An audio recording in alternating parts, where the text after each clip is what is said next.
السلام عليكم ورحمة الله وبركاته. أهلا بكم معايا في قناة مامة التوينز. النهاردة هنعمل مع بعض التومية السوري زي ما احنا شايفين مع بعض كده. قوامها كريمي جدا وكانت حلوة جدا زي المحلات السوري، ويمكن أحلى بكتير. حاجة انت عاملاها في البيت مضمونة، وصدقوني لما تجربوها هتدمنوها. هنشوف عملناها مع بعض ازاي. أول حاجة هنبدأ وصفتنا بسم الله. معانا 6 معالق من النشا، هنزل عليهم بكوبايتين من المية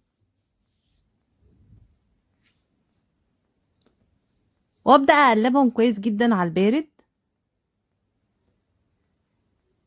انا حاطه لكل كوبايه ميه 3 معالق من النشا، لان انا عايزه قوامها يكون تقيل شويه، مش عايزاها يكون قوامها سائل زي المهلبيه، لا انا عايزاها تكون اتقل شويه.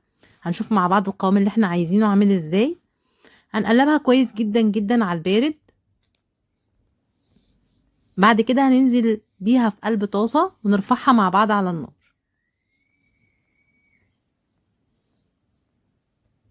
اول ما نرفعها على النار ايدينا فيها باستمرار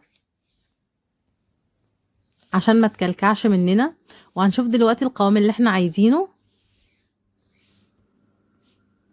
هنقلب فيها لغاية ما البياض اللي فيها ده يختفي تماما، يعني كل الابيض اللي فيها يختفي تماما. انا عايزة اوصل للون يكون شفاف، ما فيهوش اي بياض اللي هو الابيض الصريح الواضح ده، لا انا عايزة اللون اللي هو الابيض الشفاف، اللي هو شبه لون الفازلين كده زي ما احنا شايفين. بصوا اللون بيتغير معانا اهو،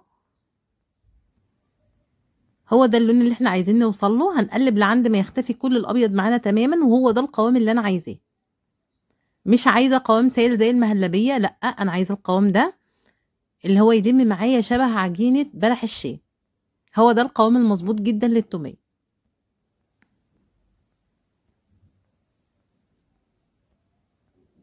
هنقلب فيها كويس لعند ما الابيض ده يختفي معانا خالص عشان تكون استوت معانا كويس. بعد كده بقى اما تستوي معانا هنسيبها تبرد تماما.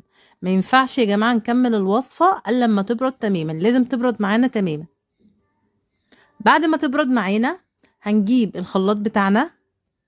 عايزه اقول لكم ان انتوا تقدروا تعملوها في الكبه عادي، بس انا الكبه بتطلعها قوامها مش ناعم زي الخلاط، يعني هي افضل حاجه تعملي فيها هي الخلاط العادي بتاعنا، بس المتاح الموجود عندك، يعني مش عايزين نصعبها على نفسنا. هننزل بمعلقه كبيره من الثوم المفروم، وننزل بالنشا اللي احنا عملناه مع بعض.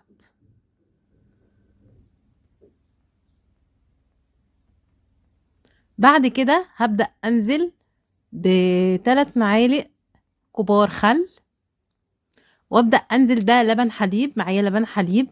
انا ما حطيتش الكميه كلها، قلت هشوف هتحتاج تاني معايا لبن ولا لا. ودي تلت كوبايه من الزيت.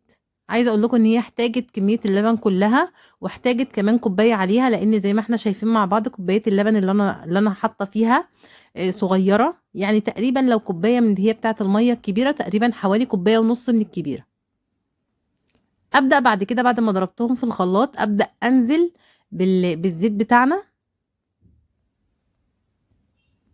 لسه القوام بتاعي ما تقلش، لسه هنضرب فيه بقى لعند ما القوام يتقل معانا خالص و...